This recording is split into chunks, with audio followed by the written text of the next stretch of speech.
जगत के संहार करने वाले महेश्वर से प्रेरित होकर के हम लोग आपके पास आए हैं। हे कृतिकाओं,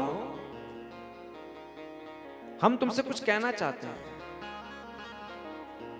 और जो हम तुमसे कहना चाहते हैं उसे तुम ध्यान से सुनो। कृतिकाओं, तुमको जो ये बालक प्राप्त हुआ है ना पृथ्वी पर, भगवान शंकर देवगणों के साथ आप सबकी बड़ी प्रशंसा करते हैं, और हम आज उनकी प्रेरणा से, उनकी आज्ञा से यहां आए हैं उन भगवान शंकर के पुत्र इन कार्तिकेय को कैलाश ले जाने के लिए। तुम विश्व के संहर्ता शिव के पुत्र को हमको दे दो। इनके द्वारा बड़े बड़े दुष्टों का संहार होगा, जिससे विश्व में शांति की प्राप्ति होगी।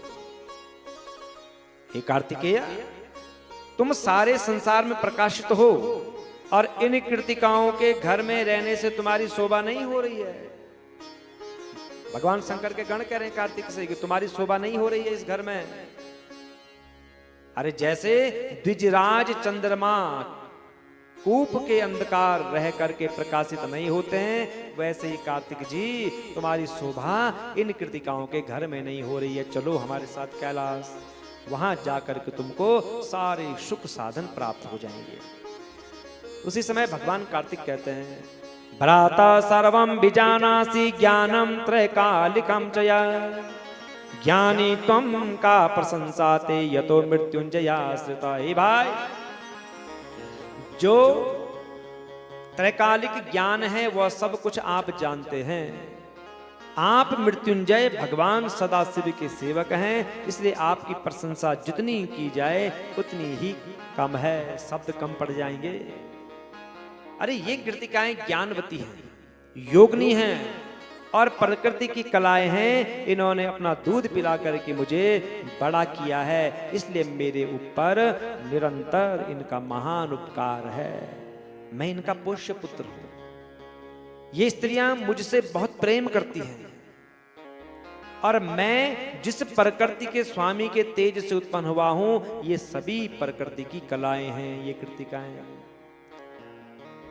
शैलेंद्र कन्या पार्वती से मेरा जन्म नहीं हुआ है, और वे उसी प्रकार मेरी धर्म माता हैं, जिस प्रकार कृतिकाएं सर्वसम्मति से मेरी माता हैं।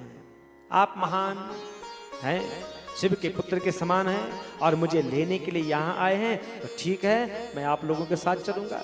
मैं भी अपने माँ और पिता का सुंदर दर्शन करूंगा। इस प्रकार कह करके कीर्तिकाओं से आज्ञा ले करके कार्तिकेय जी उनके साथ जो है कि जाने लग गए।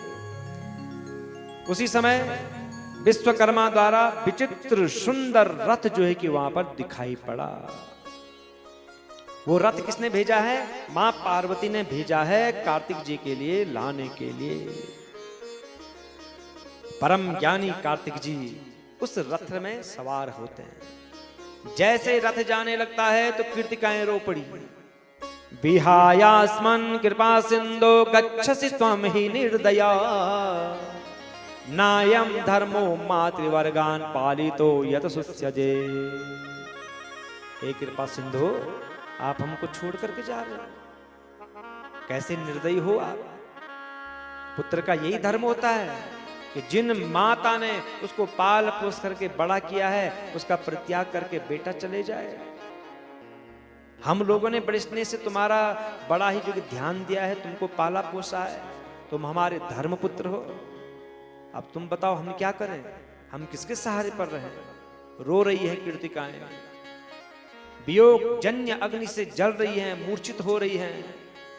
तो तब कुमार कार्तिक ने आध्यात्म वचनों से उन्हें समझाया, और फिर उनको भी रथ पर आरूढ़ कर देते हैं, और उनको संग लेकर के सीधे भगवान शंकर के कैलाश पर चले गए। बोलो शंकर भगवान की जय। सभी देवता ऋषिगण सिद्ध चारण जब सुना कि भगवान कार्तिकेय आ रहे हैं तो सब बड़े प्रसन्न होते हैं। उस समय शिवजी गंगा पुत्र कार्तिकेय को आया हुआ देख करके विष्णु ब्रह्मा जी के साथ उनको लेने के लिए उनके समीप जाते हैं। जैसे कार्तिक जी ने देखा कि भगवान शंकर, तो उनको प्रणाम करते हैं। भगवान शंकर स्वयं जा रहे हैं लेने के लिए।